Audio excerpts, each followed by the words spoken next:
Praise the lord. प्रभु यीशु के नाम में मैं जूलियट काले अपने इस चैनल स्ट्रॉन्ग टावर में आप सभी का स्वागत करती हूँ। प्रियो, कभी हमने ये सोचा है कि जो जीवन प्रभु ने हम लोगों को दिया है, हम मानव जाति को, इस जीवन से उनकी क्या योजना है, उनका क्या उद्देश्य है, ये हमको समझना और जानना बहुत ज़रूरी है।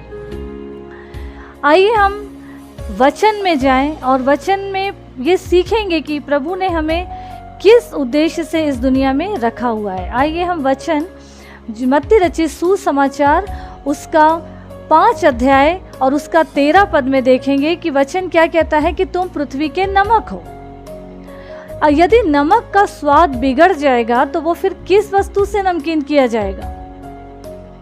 फिर वो किसी काम का नहीं कि मनुष्य के पैरों तले रौंदा जाए और या फिर बाहर फेंक दिया जाए। उसी के 14 पद में अगर हम पढ़ेंगे तो उसमें लिखा है तुम जगत की ज्योति हो। हमको ये समझना है कि अगर हम देखेंगे कि तुम जगत की ज्योति हो, जो नगर पहाड़ पे बसा है वो छिप नहीं सकता। मतलब अगर परमेश्वर ने हमारे जीवन को इस दुनिया में नमक और ज्योति के मानिंद एक ओहदा देकर रखे हुए हैं तो उसका हमको सही सही यूज में लाना है। नमक का मतलब क्या है कि नमक खाने में स्वाद बढ़ाता है, कोई भी वस्तु का स्वाद बढ़ाता है, स्वादिष्ट बनाता है। दूसरी बात में अगर देखें, दूसरी वे में, तो कोई भी चीज खराब होने से बचाता है, सड़ाहट से बचाता है। ज्योति का मतलब क्या है? हर अंधकार को, अंधेरे को दूर करता है, एक नूर लाता है, एक चमक पैदा करता है। जबकि परमेश्वर का धन्यवाद हो हर बात के लिए कि परमेश्वर ने जब हमको इस उद्देश्य से रखे हैं तो हमको अपनी कीमत को समझना है। जबकि परमेश्वर ने हमको जगत में नमक और ज्योति के मानंद रखा है तो हमें उन लोगों तक जाना है प्रियो, जो दुखी है, परेशान है, बीमार है, डिप्रेशन में है या अपने जीवन को ख़त्म करने चाह रहे हैं, ऐसी दुख में है, तो उनके पास हमको जाना है। उनके जीवन में एक स्वाद को लाना है, एक चमक को लाना है, एक ज्योति के मानिंद बन के उनके जीवन में ज्योति बनकर जाना है। कैसे जाएंगे? परमेश्वर के वचन के माध्यम से। हमको ये जानना बहुत ज़रूरी है और उनके जीवन में हमको आनंद को भरना है। परमेश्वर का धन्यवाद। हमको ये समझना है प्रियो कि नमक और ज्योति है क्या आखिर? तो नमक और ज्योति परमेश्वर की कलीसिया है, परमेश्वर के चुने हुए लोग हैं जिनको परमेश्वर ने इस माहौल में रखा है, जो चारों तरफ, जबकि ये पाप क्या बोलते हैं ना, एकदम बहुत ऊंचाई पे है, चरम सीमा पे पहुंच गई है, और उस माहौल में परमेश्वर ने हम सबको ये ज्योति और नमक के रूप में रखा है। तो ऐसों को जो सच में संसार में फंसे हैं, परेशानी में हैं, वहाँ से खींचकर सांसारिक बातों से बाहर निकालना है। हम लोगों के जीवन से परमेश्वर का यही उद्देश्य है। और जब वो लोग जब बाहर निकल आएंगे और वो लोग जब परमेश्वर को पहचानेंगे और परमेश्वर के चरणों में आएंगे तो हम वचन से देखेंगे कि दूसरा इतिहास उसका 7 अध्याय उसका 14 पद क्या लिखा है? यदि मेरी प्रजा जो मेरे कहलाते हैं। कौन मेरे कहलाते हैं? कलीसिया, प्रभु के लोग। यदि दीन होकर प्रार्थना करे, मेरे दर्शन के खोजी रहे।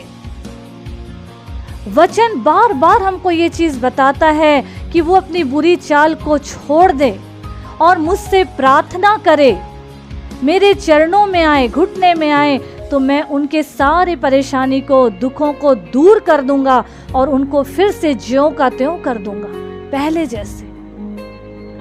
फिर वही सुखी और आनंदमय जीवन, प्रभु के भय में आगे बढ़ने वाला जीवन। इसका मतलब जो प्रभु के लोग हैं अपनी बुरी चाल से फिर जाते हैं और परमेश्वर के साथ साथ चलते रहते हैं, आगे बढ़ते हैं, उनका जीवन परमेश्वर अपने मोहल्ला, अपना परिवार, अपना क्षेत्र, अपना देश बचाने के लिए यूज करता है।